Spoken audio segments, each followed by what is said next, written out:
John leans on that rail next to him. Like this? Okay. I don't see that. John's got to come back just a tad. I'm sorry because I can't see the cord. See it? No, I'm trying to fit everything in here. Come back, John, a little more. No, I'm sorry. I'm sorry. Back is back. Yeah, Okay. You can come up just a tad. How you doing, sir? I'm blessed, sister. How you doing? I'm doing well. I'm doing well. I can tell you. I can see this. Let me get everybody over. Let me get everybody over here. Right, everybody over here, please. Everybody over here. Do you happen to know who that is? I'm saying just making sure. I record it.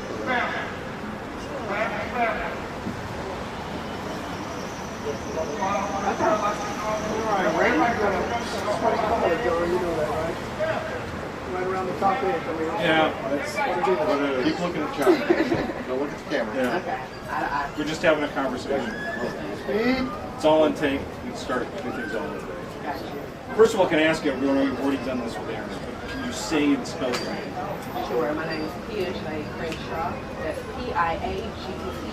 Last name Crenshaw, C-R-E-N-S-H-A-W. And this is your apartment? This is where you live? Yes, sir. What did you see? Tell me from the beginning what you saw, what you heard, what drew your attention out of it. Okay, so as I'm getting ready for work, my boss tells me she's on her way. She's supposed to be here probably an hour prior to everything, but she's calling me at the same time I hear tires screeching.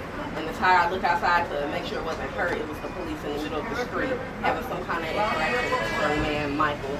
So as Michael, I heard gunshots fired, and I'm like, oh my goodness, what's going on? I gather all my things and look back out the window. And at this moment, he's running, he's chasing after Michael full forcibly down the street as gunshots are being fired repeatedly. So tell me, again, so the policeman, Michael is running which way down the street? He's running down this side. He's running this way down the street, and Yes, there's a sir. policeman chasing him. Yes, sir. And then what did you see? I went from that window to my balcony where I saw Michael. He's running this way. He turns his body towards this way. Hands in the air, being compliant, gets shot in his face and chest and goes down and dies. He's murdered. He had stopped, he had turned, he had put his hands up, Yes, and he's still murdered. and he was facing the officer. Yes, allegedly for a theft from a quick trip up the street that allegedly didn't ever happen in the first place. So it was just too much force, it was too much violence. The police officer murdered him before his time. He had his arms up, and when somebody has their arms up and you shoot them, that's murder. So he had stopped. Yes, sir. He was facing the officer, he had his hands up, Yes. and the officer shot him. You saw the officer shoot him. Yes. And another couple of neighbors, I didn't hear the audio, but they said that he said, please don't shoot me or please stop shooting me. Now, this is not my point of view, but I heard other people say that were out there listening to him. So he turned around, arms up, please stop shooting me, and the officer then again fired 2 shots directly after he said that. And that was the first time you came out and you saw something, you saw what was going on. Michael was out of the police car, and the police officer was out of the police car. Yes. Well, by the time I looked at the first window, I saw, the entanglement of the police trying to do something with Michael through the window. And I then turned around when my apartment gathered all of my things, looked right back out the window, and they were getting out the car, running, chasing down the street. I then saw another man hiding for his life behind a black Monte Carlo, right here in front of the porch. So he was hiding for his life while the police ran past the car, shooting at Michael. And the first thing you saw, though, you said they were tangled up. The officer and Michael were tangled up. Did it look like they were trying to get into the car, trying to get out of the car? To me, it just looked like he was standing outside the driver's side of the window and he was trying to pull his elbow into the car. Like Michael? Yes. No, I'm sorry, other policeman was trying to pull Michael into the car. So, or at least trying to stop him or something to grab him. Michael was outside the car, the officer was inside the car. But I saw a brief view of that. I just saw the entanglement, and it looked like to me was that he was pulling inside the car.